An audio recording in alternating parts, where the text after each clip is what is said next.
La entrevista a la carta. Nos acompaña Allen Berbera, presidente del Consejo de Participación Ciudadana y Control Social. ¿Cómo está? Muy buenas tardes. Gracias por acompañarnos. ¿Qué tal? ¿Cómo está? Muy buenas tardes. ¿Sí se me escucha bien? Sí, le escucho perfecto. Muchísimas gracias. Perfecto. ¿Qué tal? Un abrazo a todas las personas y gracias por permitirnos estos espacios de comunicación. No, gracias a usted por aceptar nuestra entrevista. Entiendo que según la información difundida por el Consejo de Participación, esta denuncia se desprende de supuestas irregularidades en la investigación previa que la Fiscalía abrió en contra de los 7 consejeros por presunta eliminación de información.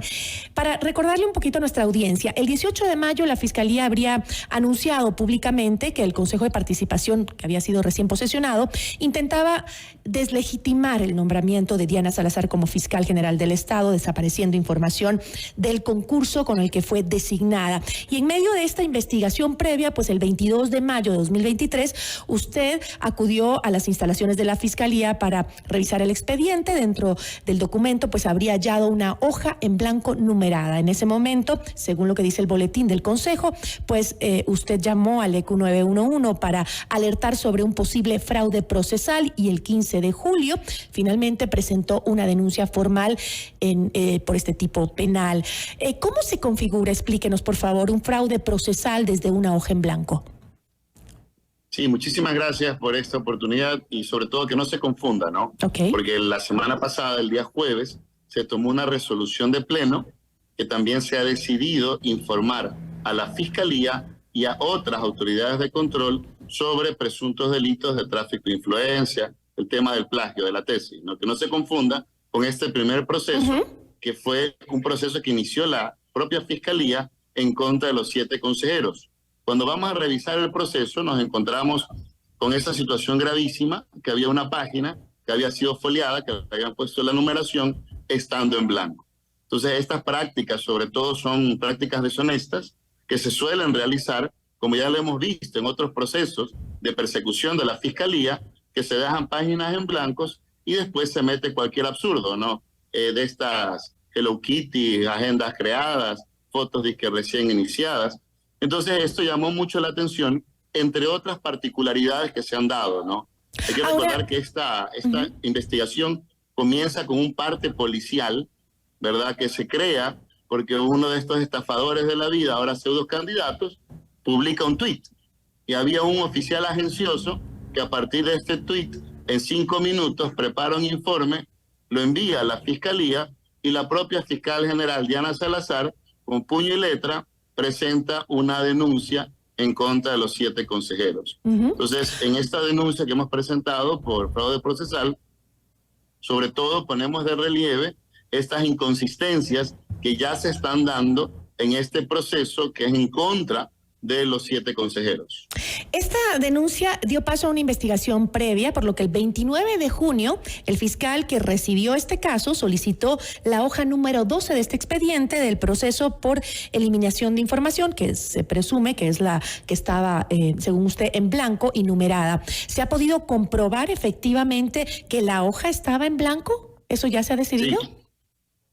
Claro que sí, de hecho personalmente, como no se nos quería entregar el proceso, fuimos con algunos de los consejeros para revisarlo y encontramos que había una hoja en blanco. Entonces procedimos a llamar inmediatamente a la policía por delito flagrante y las personas que trabajan en este caso en el despacho, dijeron que no, que era un tema simplemente administrativo, por lo cual procedimos a exigir frente a la policía que dentro de esta página en blanco se ponga un sello que dice hoja en blanco. ¿Esto para qué? Para evitar más adelante que se pretenda de forma ilegal incorporar simplemente... ¿Se presume entonces que la hoja iba a ser llenada después con evidencia? ¿Eso es lo que se presume? Nos dijeron ¿Cómo? que era un tema de administrativo que lo hacen para después hacer notificaciones. Entonces hay que recordar que, claro, que en este caso se investiga a las personas que están en el despacho. Por eso es que se puede presentar la denuncia, no por fuero, sino saber exactamente por qué se hace esta práctica ilegal. No se puede manejar un proceso penal, y menos cuando le hemos dicho, cuando para pedir información no hace falta que se nos abra una indagación. Tanto así que en el proceso ya se entregaron 16 cajas de documentos que simplemente podían haber sido solicitados por ventanilla, no por la Secretaría. Entonces, lo que estamos evitando en este caso, sobre todo conocemos la forma de proceder a veces de la fiscal Diana Salazar, la fiscal general, evitando que este proceso supuestamente de investigación en contra de los consejeros se practique de una forma indebida o contrariando la ley. ¿Pero no estaría el Consejo de Participación interfiriendo con la investigación de la Fiscalía? No, por supuesto que no.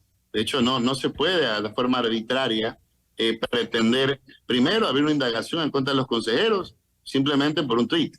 Y segundo, que dentro de esa investigación existan estos actos, y por eso lo estamos denunciando, que son completamente arbitrarios o ilegales. Imagínense, ¿no? Con tanta inseguridad en el país, que un policía agencioso vea un tuit, haga un parte, y esto genera una denuncia en contra de los 7 personeros de una función del Estado, es gravísimo. Entonces, lo que sí queremos dejar de relieve es que no vamos a permitir, bajo ninguna consideración, que se lesione el debido proceso de nadie, y menos del Consejo de los 7 consejeros. ¿Y la Fiscalía entonces será juez y parte de la investigación hacia sus mismos procesos?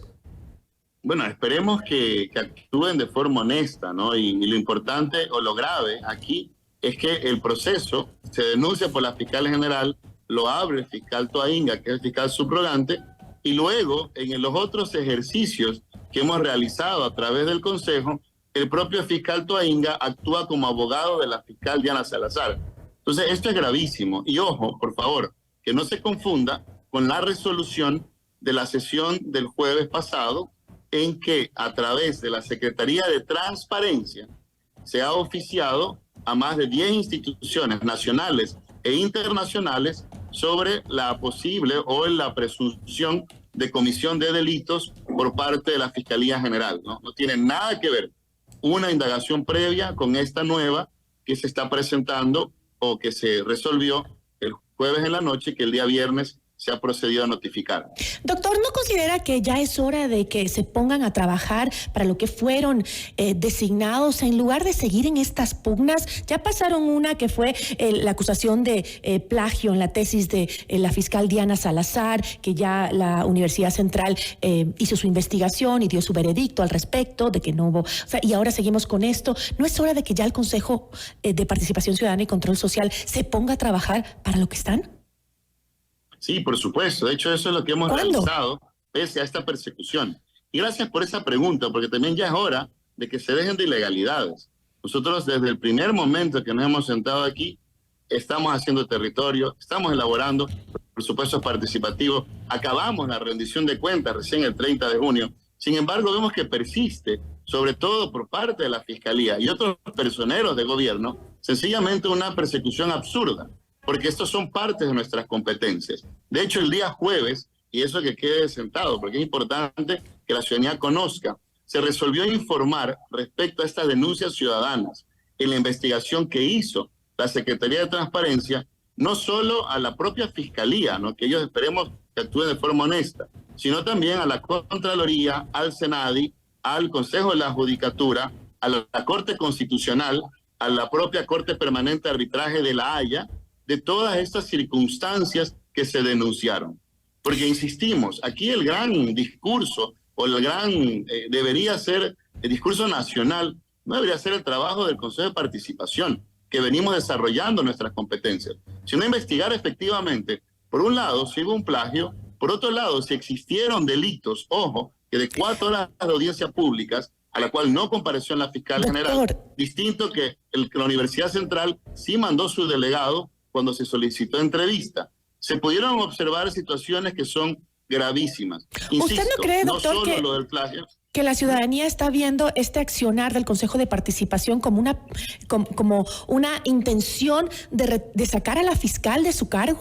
¿No cree que la ciudadanía podría ver estas acciones de esa manera? No, porque eso lo hemos confirmado y constatado desde la primera vez que se han hecho estas audiencias públicas. No existe capacidad directa del Consejo de Participación de destituir a nadie. Eso es algo que se inventaron de forma dolosa y malintencionada, ¿no? Nosotros no tenemos esa capacidad.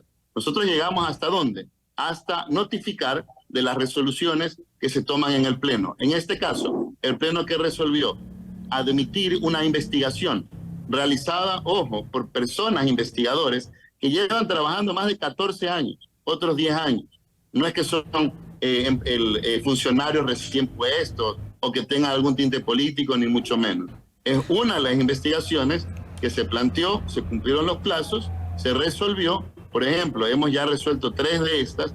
Esta semana vamos a resolver probablemente 2, vamos a llegar a 12, esperamos llegar a 12 en este mes, pero sobre todo, nuevamente generando las competencias del Consejo. Lo que estamos haciendo es notificar a las autoridades de control y ya deberán después cada una de las autoridades actuar bajo sus competencias.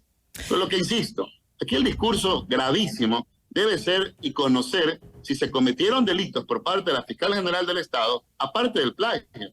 Porque, por ejemplo, se habla de que una de las personas que trabajan para la propia Fiscalía es uno de los presuntos plagiados. Y oh sorpresa, le han dado un mayor sueldo, lo han incentivado, lo han elevado en su categoría como funcionario. Entonces se observan actuaciones dentro de la propia Fiscalía que podrían sugerir... Pero un comité de la Universidad Central ya dijo que plagio no hay. Bueno, eso, discúlpeme, por una vergüenza, ¿no? Decir que son impericias este tipo de actuaciones que mundialmente, o que sobre todo, que la ciudadanía, y no solo un colectivo, esa es otra información que es importante comprender, no solo es el colectivo Acción Popular Jurídica, Acción Jurídica Popular, sino son varias decenas de que se añadieron a esta denuncia y a solicitud de actuación o de denuncia de asamblea pública. Doctor, entonces, lo que sí queremos trasladar es, insisto, el discurso de la supuesta persecución es absurda. Nosotros no tenemos capacidad de destitución. Lo que sí estamos haciendo es actuar según nuestras competencias en notificar a quienes les corresponde actuar en ley y en derecho. Por eso le digo, se ha notificado a la Contraloría, al representante de la Asamblea Nacional, a la propia Corte Constitucional, ojo, también se notificó de esta resolución, a la Corte Permanente de Arbitraje de La Haya, a la Sí, ya nos mencionó eso. Doctor, me gustaría hablar de otro tema porque se nos acaba el tiempo. Usted sabe que este tiempo es corto. Quisiera hablar sobre la demanda en el Tribunal Contencioso Electoral que se presentó en su contra por parte de Juan Esteban Guarderas. En la prueba documental que interpuso señor que es presidente de la Fundación de Lucha contra la Corrupción, Juan Esteban Guarderas, dentro de esta demanda en contra suya, como titular del Consejo de Participación Ciudadana, también lo hizo en contra de Marcela Guiñaga, que es presidenta del Movimiento Revolución Ciudadana, por presunta infracción electoral. Consta un pedido al Consejo Electoral para que presente un informe y también la transmisión de los spots publicitarios oficiales suyos que fueron aprobados para las elecciones seccionales de 2023. Ahora, todos estos spots suyos fueron aprobados por el Consejo Nacional Electoral, todos estos spots que se han presentado como prueba dentro de la demanda al Tribunal Contencioso Electoral. Sí, muchísimas gracias por esa pregunta. Todavía no nos han notificado ni siquiera el inicio de ningún proceso. Insisto, esto es parte de la discursiva, insisto, hasta charlatana y medianamente cobarde de pretender generar noticias donde no hay. Ni siquiera se nos ha notificado el inicio del proceso a los supuestamente infractores. Pero, doctor, y sobre todo... ¿Notificado o no, doctor? ¿Notificado o no? ¿Está usted consciente que se utilizó los colores y fue acompañado por figuras del correísmo en la propaganda para llegar al Consejo de Participación y que esa es una práctica que está en contra de la ley? ¿Está usted consciente de eso? No, señorita, eso, discúlpeme, pero eso es un dicho de un charlatán que no conozca el derecho, sobre todo que la ley de infracción electoral se aplica para candidatos, no para autoridades electas. Y discúlpeme, esta no es la primera, pues. Van como 15 pseudo denuncias que presentaron durante la campaña, se tomaban la foto, las dejaban abandonadas y ahora es un intento más, insisto, por desprestigiar el trabajo de este Consejo. Sobre todo de que quiénes son estos actores que supuestamente nadie conoce. Son personas que provienen, pues, de algunos del propio ex Consejo Nacional Electoral, del señor Verde Soto, de una vergüenza a nivel nacional. Fue parte de este gobierno supuestamente como lucha anticorrupción, como secretario anticorrupción. Entonces vemos que una vez más, y esperemos que no, sea una arremetida por quienes ya sabemos que fungen en este gobierno y pretenden generar nuevamente otra cortina de humo. ¿Pero usted cree que no podría correr el riesgo de ser destituido, doctor? Considerando además el antecedente, por ejemplo, que acabamos de mencionar del alcalde de Portoviejo y la resolución de le retiraron a él los derechos políticos por 2 años. Hay un antecedente de un caso similar del alcalde de Portoviejo, que el Tribunal Contencioso Electoral... Una infracción de no concurrencia a un debate político. Y ojo, por si acaso, indistintamente que estemos a favor o no, hay que respetar los procedimientos de contencioso electoral, pero genera un antecedente terrible, porque estamos hablando de que el respeto a la ciudadanía y a la elección en las urnas no se puede ganar a través de procedimientos espurios. No me quiero referir a ese caso porque sencillamente no lo conozco. Respecto a este caso que todavía ni siquiera ha iniciado, que no nos han sido notificados y que son personas que primero denunciaron fraude, después denunciaron que supuestamente no valía la elección.